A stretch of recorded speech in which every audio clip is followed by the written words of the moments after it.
बातमी पुण्याची आहे। पुण्यात आदिवासी विद्यार्थ्यांचं आमरण उपोषण आहे। गडचिरोलीमध्ये सर्पदंशानं मृत्युमुखी पडलेल्या कुटुंबाला 1 कोटीची मदत द्या या मागणीकरता हे आंदोलन केलं जातंय।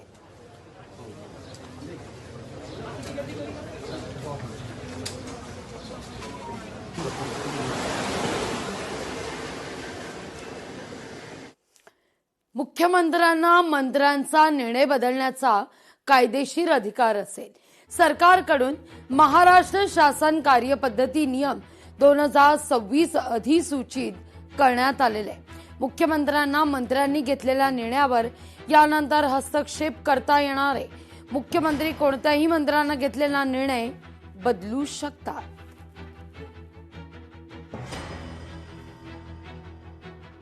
तो अधिकार मुख्यमंत्र्याचा असतो। मुख्यमंत्री शेवटी बॉस असतो, बॉस इज ऑलवेज बॉस।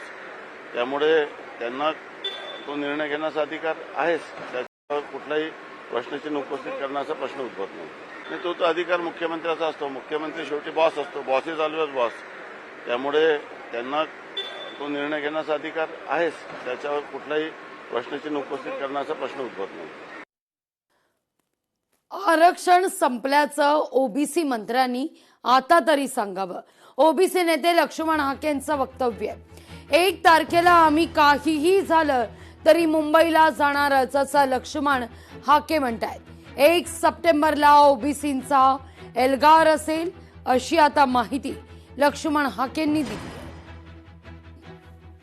ज्यांना ओबीसीचा फेस म्हणून, ओबीसींचे चेहरे म्हणून ज्यांना मंत्रिमंडळामध्ये स्थान घेतलंय त्यांनी बोलतं झालं पाहिजे। बोलतं व्हा तुम्ही, ओबीसी मंत्र्यांना तुम्ही बोलतं व्हा। आणि तुम्हाला बोलायचं नसेल आणि तुमचंच खरं असेल तर आम्ही खोटं बोलतोय म्हणून ते तरी सांगा ओबीसी बांधवांना। लक्ष्मण हाकेच्या डोक्यावर परिणाम झालाय असं तुम्ही सांगा ओबीसींना। 19% मायक्रो ओबीसी आहेत। त्या 19% जर ओबीसी मराठा समाज आला तर त्या मूळ ओबीसींचं, सामाजिक दृष्ट्या मागासांचं, बलुत्या अलुत्यांचं त्यांचं काय होणार आहे?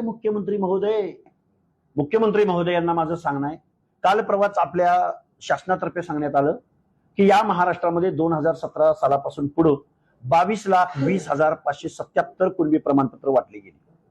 मग असं जर शासन अजेंड्यावर येऊन एका राज्यकर्त्या जमातीला, जी सुप्रीम कोर्टाच्या भाषेत बोलायचं म्हणलं तर महाराष्ट्रातली dominant caste of Maharashtra Maratha, या मराठा समाजाचं सामाजिक मागासले पण सुप्रीम कोर्टाने नाकारलं, तरी सुद्धा तुम्ही 22,20,577 प्रमाणपत्र वाटणार असाल आणि ते जर ओबीसी मध्ये समाविष्ट झालेले असतील, कसं ओबीसी टिकतो मला सांगा बरं।